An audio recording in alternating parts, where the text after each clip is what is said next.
ప్రతిపాడు నియోజకవర్గ 50 మంది ప్రజానీకానికి హృదయపూర్వక నూతన సంవత్సర శుభాకాంక్షలు ఎస్ఆర్ విజన్ వారి ద్వారా మీ అందరికి కూడా తెలియజేసుకుంటున్నాను. గడిచిన 2005 సంవత్సరంలో అనేక ఒడిదుడుకులు, తుఫానుల నుంచి ఆర్థికంగా అనేక రకాలుగా నష్టపడి జీవితాన్ని ఈ రోజు వరకు మనం గడుపుకోవడం జరిగింది. గడిచినవన్నీ కూడా విషాదాలన్నీ మనం తొలగించుకొని రానున్న 2026 సంవత్సరంలో నూతన సంవత్సరంలో మరియు సంక్రాంతి శుభాకాంక్షలు మీకు తెలియజేసుకుంటూ మీరు మీ కుటుంబాలు అందరూ కూడా సుఖ సంతోషాలతో ఉండాలని, ఆర్థికంగా ఆరోగ్యపరంగా కూడా బలపడాలని, రానున్న రోజుల్లో మనం అందరం సుఖ సంతోషంగా ఉండాలని, అనేక విధాలైనటువంటి రాజకీయ ఒడిదుడుకులన్నీ కూడా తట్టుకొని మీరు అందరూ సుఖ సంతోషాలతో ఉంటారని మీకు ఈ వీడియో ద్వారా మీ అందరికీ కూడా శుభాకాంక్షలు తెలియజేసుకుంటున్నాను.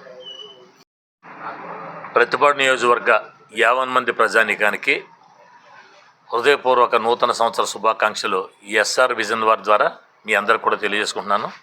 గడిచిన 2005 సంవత్సరంలో అనేక ఒడిదుడుకులు, తుఫానుల నుంచి ఆర్థికంగా అనేక రకాలుగా నష్టపడి జీవితాన్ని ఈ రోజు వరకు మనం గడుపుకోవడం జరిగింది. గడిచినవన్నీ కూడా విషాదాలన్నీ మనం తొలగించుకొని రానున్న 2026 సంవత్సరంలో నూతన సంవత్సరంలో మరియు సంక్రాంతి శుభాకాంక్షలు మీకు తెలియజేసుకుంటూ మీరు మీ కుటుంబాలు అందరూ కూడా సుఖ సంతోషాలతో ఉండాలని, ఆర్థికంగా ఆరోగ్యపరంగా కూడా బలపడాలని, రానున్న రోజుల్లో మనం అందరం సుఖ సంతోషంగా ఉండాలని, అనేక విధాలైనటువంటి రాజకీయ ఒడిదుడుకులన్నీ కూడా తట్టుకొని మీరు అందరూ సుఖ సంతోషాలతో ఉంటారని మీకు ఈ వీడియో ద్వారా మీ అందరికి కూడా శుభాకాంక్షలు తెలియజేసుకుంటున్నాను.